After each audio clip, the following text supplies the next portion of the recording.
Hi hello welcome to our channel. నేను మీ సిరి. ఈరోజు మనం చెప్పుకోబోయే కథ మిసెస్ అగస్త్య పార్ట్ 76. కథలోకి వెళ్ళే ముందు వీడియోని లైక్ చేసి హైప్ చేయడం మర్చిపోకండి ఫ్రెండ్స్. ఇక కథలోకి వచ్చేయండి. నందిని ఆంటీ అన్నాను ఆ ఫోటో వైపు చూస్తూ. ఈవిడ నా తల్లి అంటున్న డేవిడ్ మాటలకు నా బుర్ర పనిచేయలేదు. నేను కళ్ళని పెద్దగా చేసుకుని డేవిడ్ వైపు చూశాను. ఏంటి నువ్వనేది అంటున్న నా గొంతు తడబడింది. అవును, ఆవిడ నా తల్లి నందిని. నా తండ్రి ఎవరో తెలుసా అని అడగగానే నా గుండెలు ఒక్కసారిగా అదిరాయి. అంకుల్, అంకుల్, అంకుల్ ఇతని తండ్రా అనుకోగానే నా గొంతు తడారిపోయింది. ఎవరు అని అడగడానికి నాకు నోరు రావడం లేదు. చక్రవర్తి అంకుల్ పేరు ఇదని చెప్తే బాబోయ్ భయంతో చచ్చాను నేను. అగస్త్యకి ఈ విషయం తెలిస్తే నాకు కాసేపు బుర్ర పనిచేయలేదు. తల తిరిగిపోతున్నట్టు అనిపిస్తుంటే అక్కడే ఉన్న సోఫాలో కూలబడ్డాను నేను. డేవిడ్ నన్నే చూస్తున్నాడు. కాసేపటికి నన్ను నేను సముదాయించుకుని తల ఎత్తి డేవిడ్ వంక చూశాను. నీ నీ ఫాదర్ ఎవరు తడబడుతూనే అడిగాను నేను. డేవిడ్ ఎందుకు నవ్వాడు. ఆ నవ్వుకి అర్థం నాకు తెలియలేదు.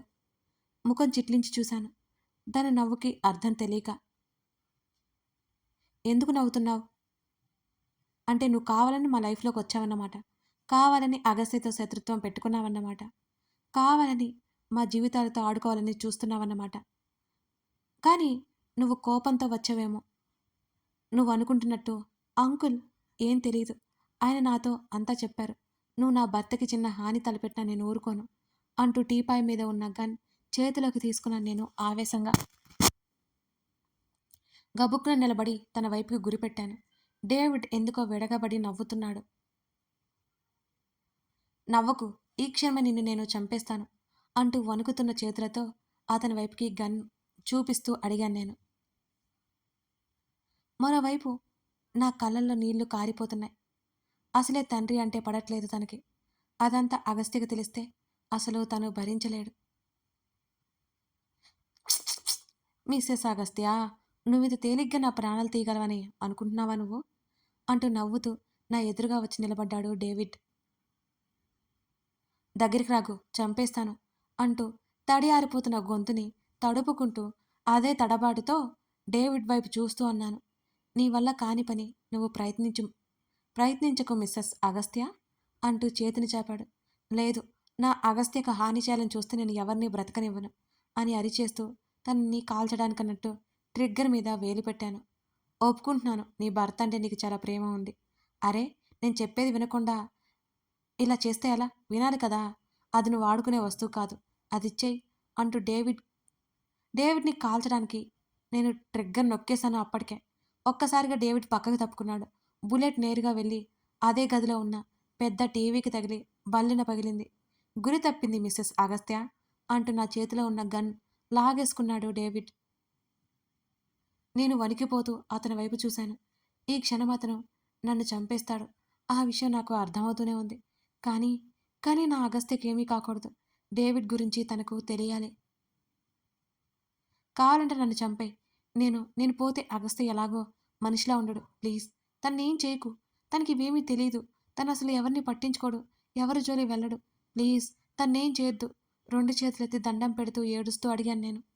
అరెరే, ఇప్పటి వరకు చూపించిన తెగింపు ధైర్యం ఏమైపోయింది? మీ ఇండియన్ వైఫ్స్ అంతా ఇంతే కదా. చివరికి మా మమ్మీ కూడా. డేవిడ్ చెప్తుంటే దీనంగా చూశాను నేను అతని వైపు. ముందు చెప్పేది వినడం నేర్చుకో మిసెస్ అగస్త్య.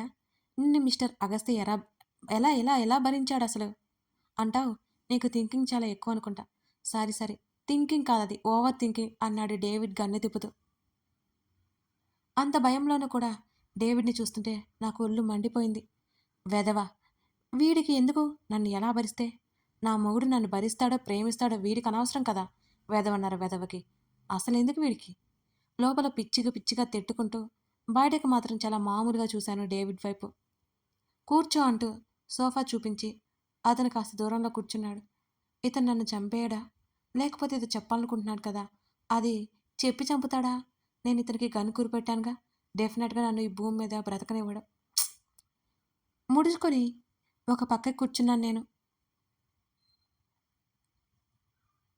నందిని నా తల్లి అని చెప్పాను కానీ మిస్టర్ చక్రవర్తి నా తండ్రి అని చెప్పానా అని డేవిడ్ అంటుంటే నా కనులు పత్తికాయలంత అయ్యాయి. ఆ అని అయోమయంగా నోరు తెచ్చుకొని అతని వైపు చూశాను. అర్థం కాలేదా మిసెస్ అగస్త్య? అంటూ నా పేరును వత్తి పలుకుతూ అడిగాడు డేవిడ్. అర్థం కాలేదన్నట్టు అడ్డదిడ్డంగా తల ఊపాను నేను. నా మదర్ నందిని, నా ఫాదర్ హెన్రీ అనగానే కళ్ళు తేలేసి చూశాను నేను అతని వైపు. ఏంటి నువ్వు చెప్పేది? కాస్త అర్థమయ్యేలా చెప్పు. టెన్షన్‌తో నేను ఆ సస్పెన్స్‌తో పోయేలా ఉన్నాను మరి. నా మదర్ నందిని ఇష్టపడి పెళ్లి చేసుకున్నాడు నా ఫాదర్ అని అతను చెప్తుంటే సగం అర్థమయ్యి సగం అర్థం కానట్టే ఉంది. అంటే నీ ఫాదర్ చక్రవర్తి అంకుల్ కాదా? అనగానే అతను నవ్వుతూ అడ్డంగా తల ఊపాడు. గుండెల మీద చేయి వేసుకొని కాళ్ళు పైకి పెట్టుకుని రిలాక్స్ అయ్యాను నేను. ఈ విషయం నాకు ముందే నువ్వెందుకు చెప్పలేదు అని గట్టిగా అరిచాను. నువ్వెక్కడ ఛాన్స్ ఇచ్చావు మిసెస్ అగస్త్య అనగానే నేను సైలెంట్ అయిపోయాను దెబ్బకి. నిజమే కదా, నేనెక్కడ ఛాన్స్ ఇచ్చి చచ్చాను. నాకు కొన్ని డౌట్స్ ఉన్నాయి, క్లారిఫై చేస్తావా? మన మధ్య పగని కాసేపు మర్చిపోదాం. కావాలంటే అవన్నీ తెలుసుకున్న తర్వాత చంపేసుకో. అరచేతిని తన వైపు చూపిస్తూ రిక్వెస్ట్ చేస్తూ అడిగాను. అతనెందుకో చాలా అంటే చాలా గట్టిగా నవ్వాడు నా మాటలకి. నా ముఖం మీద కోతులేమైనా ఆడుతున్నాయా ఏంటి? నవ్వడానికి వేళాపాళా లేదు. చిచి, ఏం మనుషులో ఏమో! కాస్తైనా ఇంగితం లేదు ఇతనికి. నేను తిట్టట్లేదు. నేను తిట్టే తిట్లన్నీ అర్థమైతే బిల్డింగ్ మీద నుంచి దూకేసి చచ్చిపోతాడేమో ఈ వెధవ. పాపం డేవిడ్. సరే అవేంటి అడుగు అని అన్నాడతను నవ్వడం ఆపేసి మరి. మీ ఫాదర్ పేరు హెన్రీ. మీ మదర్ పేరు నందిని. ఆ నందిని ఆంటీ మా అంకుల్‌కి తెలిసినామె. అంటే మా జయంతి ఆంటీ ఫ్రెండు. ఇదంతా నిజమే కదా? అని తల నిలువుగా ఊపుతూ అతని వైపు చూశాను నేను. అతడు అవునన్నట్టుగా అంతే నిలువుగా తలాడించాడు. అయినా నందిని ఆంటీ వచ్చేటప్పటికి మా అగస్త్యని చిన్నవాడు. ఇప్పుడు నిన్ను చూస్తుంటే మా అగస్త్య కంటే పెద్దగా కనబడుతున్నావు మరి. నీకు మా నందిని ఆంటీ మదర్ ఎలా అయింది? నా అతిపెద్ద సందేహాన్ని అతని ముందు బయటపెట్టాను. అతడు ఎందుకో నవ్వాడు. ఇంకోసారి నవ్వితే మూతి పగలగొట్టాలనిపించింది డేవిడ్‌ది. లైఫ్ అండ్ డెత్ మ్యాటర్స్ మాట్లాడుకునేటప్పుడు ఈ తొక్కలో నవ్వేంటి? పళ్ళు నూరుకుంటూ చూశాను నేనతన్ని. నందిని నా స్టెప్ మదర్ అని డేవిడ్ అనగానే, అలా చెప్పు. లేకపోతే కథంతా అడ్డం తిరిగేలా ఉందే అని అన్నాను. 2 చేతులు కుర్చీ చేతుల మీద పెట్టి రిలాక్స్ అవుతూ. అతని ముఖంలో అదే నవ్వు మెయింటైన్ చేస్తున్నాడు. ఇదంతా బాగానే ఉంది కానీ, నువ్వు ఎందుకు మరి మా దగ్గరకొచ్చావు? నువ్వేం మాకు శత్రువు కాదు కదా అని అడిగాను. అన్నీ డౌట్సే మరి. పోయే ముందు ఇవన్నీ తెలుసుకోకుండా పోతే నా ఆత్మ కూడా శాంతించదు కదా! అందుకే అన్నమాట అడిగేస్తున్నా. నందిని మామ్ నీ హస్బెండ్ దగ్గర ఉంది అని డేవిడ్ చెప్పగానే నా కళ్ళు పేలిపోయేంత బయటకు వచ్చాయి. ఆ? కాస్త ఆశ్చర్యంగానే అరిచాను. అతడు అవునన్నట్టు పెదవి విరుస్తూ నా వైపు చూశాడు. ఏంటి నువ్వు చెప్పేది? నా బుర్ర బద్దలయ్యేలా ఉంది. నందిని ఆంటీ అగస్త్య దగ్గర ఎందుకుంటుంది? అని గెయ్యిమన్నాను నేను. అందుకే కదా నేను ప్యారిస్ నుంచి ఇండియా వచ్చాను ఇంత సడన్‌గా అని కాలు మీద కాలు వేసుకుని తీరిగ్గా వెనక్కి వెళ్లి కూర్చున్నాడు డేవిడ్. జుట్టులోకి వేళ్లు పోనిచ్చి జుట్టు పీక్కుంటూ కూర్చున్నాను నేనైతే అతను చెప్పే మాటలు వింటూ. అతను చెప్పినవన్నీ నా బుర్రలో అటు ఇటు లోపల కొట్టుకోసాగాయి. అతను చెప్పినట్టుగా అలా ఎందుకు జరుగుతుందసలు? అగస్త్య దగ్గర నందిని ఆంటీ ఎందుకుంటుంది? నాకు మతిపోతుంది ఈ విషయాలన్నీ ఆలోచిస్తుంటే. సేపటికి తేరుకొని ఈ సందేహాలన్నీ తీర్చుకోకపోతే నా బుర్ర బద్దలైపోతుందని డౌటొచ్చి డేవిడ్‌ని బ్రతిమాలుకొని మరీ అన్నింటినీ చెప్పించుకోవాలని డిసైడ్ అయ్యాను. ప్లీజ్ నాకు కాస్త వివరంగా చెప్తావా? అంటూ అతన్ని బ్రతిమాలాను. 1 మంత్ బ్యాక్ నందిని మామ్ ఇండియాకొచ్చింది. ఆ తర్వాత తిరిగి ప్యారిస్ రాలేదు. కానీ అగస్త్య ఆమెను తీసుకెళ్ళాడు. అందుకే నేను ఇండియా వచ్చాను అంటుంటే ఆశ్చర్యంగా నోటి మీద చేయి వేసుకున్నాను. అగస్త్య ఆఫీస్‌కి వెళ్ళకుండా ఉండడానికి ఈ నందిని గారికి ఏదో సంబంధం ఉండే ఉంటుంది. ఆవిడ్ని కొంపదీసి బంధించాడేంటి? ఛీ! ఛీ! మా వాడు అలాంటి వాడు కాదు. ఆవిడ్ని సీక్రెట్‌గా ఉంచడానికి కారణం ఏదో ఉండే ఉంటుందే. ఇప్పుడు అర్థమైంది నాకు. మీ మమ్మీని నీకు అప్పగించాలి అంటే నన్ను అడ్డుపెట్టుకోవాలి. అంతే కదా? ఏదో కనిపెట్టినట్టు చిటిక వేస్తూ అడిగి అతని వైపు చూస్తూ ఉన్నాను నేను. అదొక కారణం. మా మామ్ నా చేతికి చిక్కని నిన్ను కూడా తీసుకెళ్ళిపోతాను. డేవిడ్ చెప్పగానే నేను ఒక్కసారిగా నీరు గారిపోయాను. అదేంటి అగస్త్య, మీ మమ్మీని అప్పగించినప్పుడు నన్ను నువ్వు తనకి అప్పగించవా? ఇది అన్యాయం కదా డేవిడ్. ఇదంతా పెద్ద మోసం. ఇంకా చెప్పాలంటే దొంగాట అంటున్న నా వైపు విచిత్రంగా చూసి నవ్వుతూ, నీతో కాస్త పని ఉంది మిసెస్ అగస్త్య అని అన్నాడు ఆరంగా. ఏం పని? నా గొంతు వణికింది.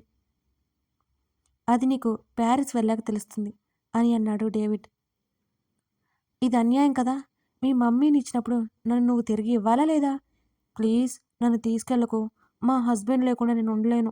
ఇప్పటికే 10 రోజులైపోయింది చూసావు కదా! నన్ను ఎలా అయిపోయానో. ఇంకొన్ని రోజులైతే నిజంగానే చచ్చిపోతానేమో. ప్లీజ్ నన్ను పంపించవా? 2 చేతులెత్తి దండం పెడుతూ అడిగేశాను డేవిడ్‌ని. లేదు. నీకు మాత్రం ఎటువంటి హాని కలగదు. సకల సౌకర్యాలు నీ ముందు వచ్చి పడతాయి. అంతే.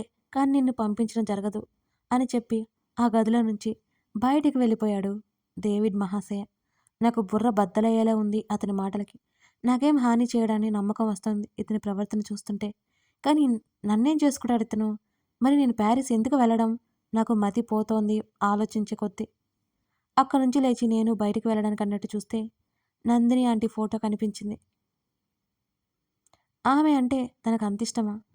ఇక్కడ కూడా ఫోటో తెచ్చిపెట్టుకున్నాడేంటి? అలాగే బుద్ధిగా గదిలోకొచ్చి పడ్డాను నేను. మా రావణ్ వచ్చి అప్పటికి 4 రోజులు పైన అయింది. ఈరోజు వస్తే బావుండు. నేను తెలుసుకున్నవన్నీ తన ముందు కక్కేయాలి. నన్నిక్కడ ఉంచి మంచి పని చేశాడు. ఆ గదిలో అటు ఇటు తిరుగుతూనే ఉన్నాను. డేవిడ్ చెప్పిన వాటన్నిటిని గురించి ఆలోచిస్తూ నన్ను ఎందుకు తీసుకెళ్ళాలనుకుంటున్నాడు? అర్థం కాక బుర్ర చించుకొని మరీ తింకుతూనే ఉన్నాను. ఆ ఆలోచనలతో మధ్యాహ్నం కాస్త ఎక్కువ మేశాను నేను. ఆ రోజు రాత్రి అగస్త్య వస్తాడేమోనని చాలా ఎదురు చూశాను. రాలేదు. ఆ తర్వాత రోజు కూడా గడిచిపోయింది. తన మీద నాకు కోపం వచ్చింది. త్వరగా రానందుకు. అంతలోనే తనకి రావడానికి సోర్స్ కావాలి కదా అనుకుని ఆగిపోయాను. నైట్ డిన్నర్‌కి పిలుపు వచ్చింది. నేను డిన్నర్‌కి వెళ్ళి కూర్చున్నాను. ఇన్ని రోజులు వీళ్ళ బిహేవియర్ బావుండడంతో నాకేమి ఇబ్బంది లేదన్నట్టు డిన్నర్ చేసేసాను. మరో గంట గడిచింది. 10 గంటలు, 11 గంటలు.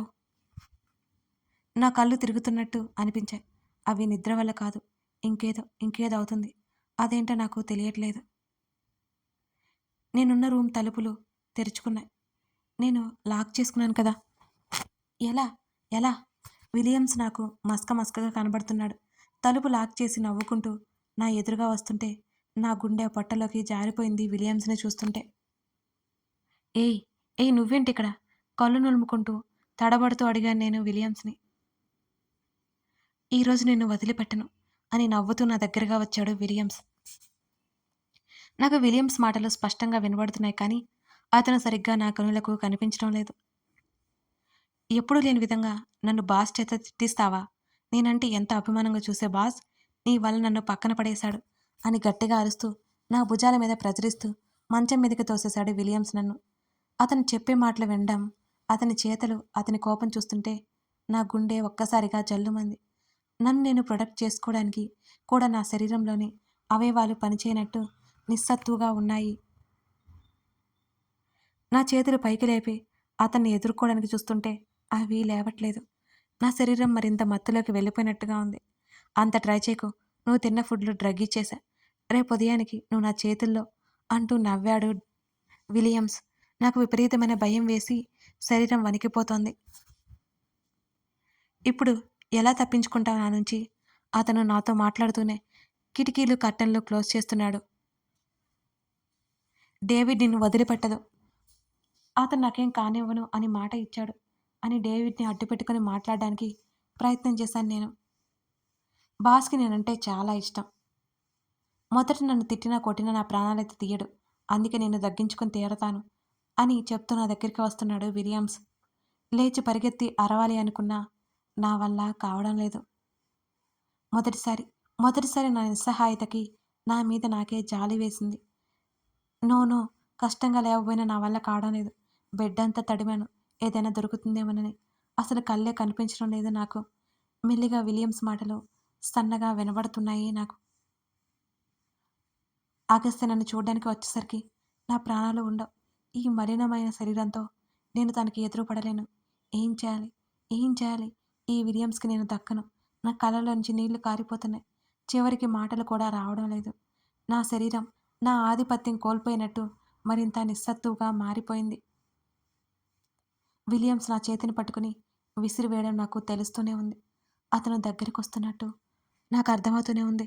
ఈరోజే ఈరోజే నాకు ఆఖరి రోజు. డేవిడ్ చెప్పిన సంగతులు శ్రీధ అగస్త్యకి ఎలా చేరవేయాలి? ఈలోపు విలియమ్స్ బారి నుండి శ్రీధ ఎలా తప్పించుకుంటుంది? ఇవన్నీ తెలియాలి అంటే ఈ కథని మీరు ఫాలో అవ్వాల్సిందే. కథ నచ్చితే సబ్స్క్రైబ్ చేసుకొని సపోర్ట్ చేస్తారని ఆశిస్తున్నాను.